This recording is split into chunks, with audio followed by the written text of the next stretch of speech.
Hello again everyone, this is Wormkin bringing you another pro level commentary. This one's going to be a Protoss versus Protoss, and the players are going to be mTwNightEnD up here in the 12 o'clock position as the red Protoss, and then over here in the, 8 o'clock position we have RoXKISPomi.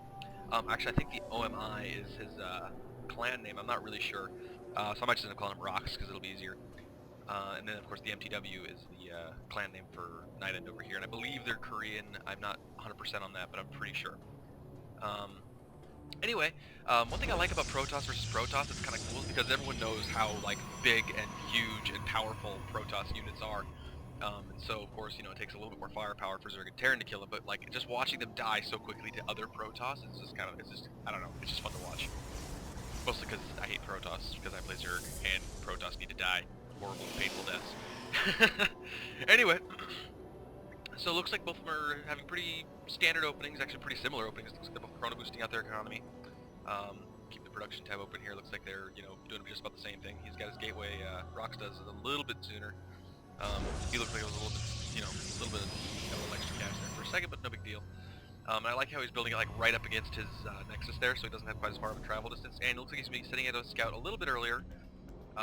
And it looks like he's going the complete wrong direction. But he's not going to wall off over here, looks like Rox is, so it looks like he'll won't have any problem when he finally gets over there.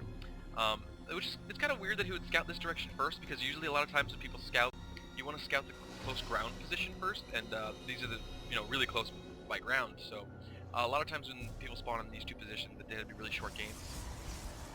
That's another really nice thing about being Zerg though, is if I spawned here, I would send my first overlord, kind of across over here, and then my drone over here, so you're kind of scouting multiple directions at once. And it's kind of nice though, because with actually that's a different story, I'll tell you later. Anyway, so looks like Rox is gonna be sending out his. He's got a lot of hotkeys there. Sending out his scout, and he'll be sending his in the right direction, so he'll be getting an earlier scout. But of course, they're both kind of having really similar openings here. Did he already get down his extra pylon? No, he's starting another gateway actually before he gets. Oh, he already has his other pylon. Okay, so he's got his other pylon a lot earlier. Looks like double gas over here for mTwNightEnD, and still only one gas for Rox. So we might be seeing a little bit of a heavier tech build over here. So we might see, some diversification finally. I guess finally, it's only 3.5 minutes into the game, so this is kind of a normal amount. So it looks like he's finally going to get over here and scout this out. It's going to just see double gateway, and Cyber Core is not quite doing the warp tech yet, but he's got his warp tech just starting right now. So the other gas is done. Check out the income tab. Looks like both players are just about even. Looks like mTwNightEnd's ahead by 1. But he's, here comes the next one. And he's still building them, so, no, he's done. So they're about even on their harvester count now. Looks like we're going for 3 gate over here, and we have 2 gate and nothing else yet. Got the other next simulator on the way. Chrono boosting out a stalker. Looks like he's already got 1 stalker out just to chase the probe away, but I think he got away because he doesn't kill, so. And of course he's probably doing the same thing, probably just looking for, looks like he's looking for proxies and whatnot, which is, in this close ground position you wouldn't probably expect a proxy too much, but it doesn't hurt to check. I mean, if he was spawned way down here, you might expect a proxy. But yeah, what I was saying about, what do we have here? Okay, it's just another pylon.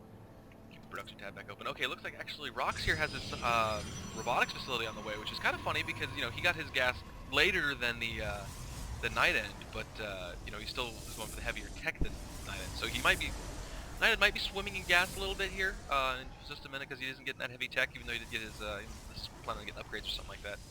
Oh, but it looks like Rox here's pushing out with a few stalkers, and he's outnumbering mTwNightEnD here a little bit, but I mean, he's got, 3 more stalkers on the way. He should be able to push this way, but he might lose a few probes here, pulls them off the line to kind of defend himself a little bit. And not really focusing the probes too well, so he's actually just damaging. Okay, there goes one, down 1 probe. So he did lose 1 probe and he lost a stalker. But he's probably gonna have to start running away here in a second. Yeah, we're gonna get a couple more of these guys out here in a second. These guys actually need to back off. So yeah, I guess there's another probe there. Didn't really need to, but anyway, that's beside the point. And once stalker was coming to reinforce, but it looks like he backed off there. So we have an immortal on the way, which immortals, that's the thing with a lot of times in PvP is there won't be a whole lot of zealots. You'll get a lot of stalkers, and then get immortals to counter that. And then you'll tech into Colossus, and the Colossus are just they just, you just keep them in the back behind the Immortals and the Stalkers, and they just start eating everything alive. So we do have a Zealot, because the Zealots are fairly good against the Stalker, or, well, fairly good against the Stalkers and the Immortals, but you gotta kind of get the charge sometimes, or else they die before they get close. Which, they don't have a Twilight Council on the way, do they? I don't think they do. So we just have the Robo Core here, and another gateway. Robo Core? Robo Facility. Anyway. Now before I get sidetracked again, so we have the probe on the way. Did I see an observer coming out? Yeah, there's an observer on the way, and we still don't have a robotics facility over here for NightEnD, which you really kind of need to think about getting it. There it is right there, okay, cool. So what I was going to say is, the cool thing about this map, and actually a lot of the 4-player maps, is they have a close position by ground, they have a close position by air, and then they have the, you know, cross-positional position, anyway. So we do have a sentry on the way too. Anyway, so it's kind of cool because like usually when they're close like this, there's a lot of ground action. You know, a lot of just back and forth, kind of in this sort of center area here. This expansion really never gets taken because it's right in between both of them. And this might also be gold minerals, you know, like this one because it's just as hard to hold. If it's close air position, a lot of times you'll see. And I'm getting this huge lag spike. There we go. If it's this close air position, a lot of times you'll see. You know, like for me, I would do Mutalisks or something like that, or you'd see like more of an air fight. Which, you know, in a Protoss versus Protoss, they'd probably still stick with the same unit composition, but they might get, you know, some Phoenix or something like that to kind of like lift off the Immortals and whatnot, which is pretty strong. And I think he does have another Immortal on the way, which is pretty good because he's now going to be up 2 Immortals to because NightEnD here doesn't have any yet. And we do have the expansion coming down for Rox as well. And he's got some Sentries, got some Zealots, got some, you know, Stalkers, got his Immortals, so he's got a pretty healthy unit composition, whereas over here we just have some Stalkers and some Zealots, which if we check out the Army tab, yeah, it's a little bit healthier for Rox, but it's not too bad. We're a little bit more Zealot heavy over here for NightEnD, which is going to be pretty good against these Immortals, because they can kind of hold them back, but the Sentries just plop down some force fields, and all of a sudden it doesn't work anymore. Which he does have the Observer flying around somewhere. There it is right there. So he knows how many Zealots there are, so you know, the Sentries were definitely a good idea. So I do believe that while the army count is a little bit in Rox's favor, I believe his unit composition does definitely make, you know, put this in his favor. So right now we're just kind of waiting up. They're sort of macroing. He's got his expansion coming up. The income tab showing it's a little bit in Rox's favor right now anyway. So he's definitely going to have the stronger economy probably. And he is way oversaturated here, and he has lots of minerals over here for NightEnD. So I really think, oh there, okay, so he does have his robotics bay, which is, I might have just hurt my cats, by the way. Sorry about that. They're angry little things. So he does, while he did get his robotics facility later, he did get the Robo Bay sooner, so he will have that Colossus out before Rox does. So now, with this Colossus, he needs to get that Thermal Lance out, which he is, he's got it working, but he isn't chrono boosting it, which he probably should, because he does have enough energy for it. But he is chrono boosting it, he was chrono boosting out the Colossus, there we go, he's chrono boosting out his Thermal Lance there, and he is, okay, now he's throwing down his own expansion. And it looks like, yeah, okay, it looks like Rox here is going to start pushing out, so I don't know how effective, I don't know if he's going to be able to hold this expansion here, because he doesn't have his Colossus out yet. Which actually, it'd probably be out by the time he gets here, but he won't have the Thermal Lance, so he'll probably be able to, you know, do the range it needs to do.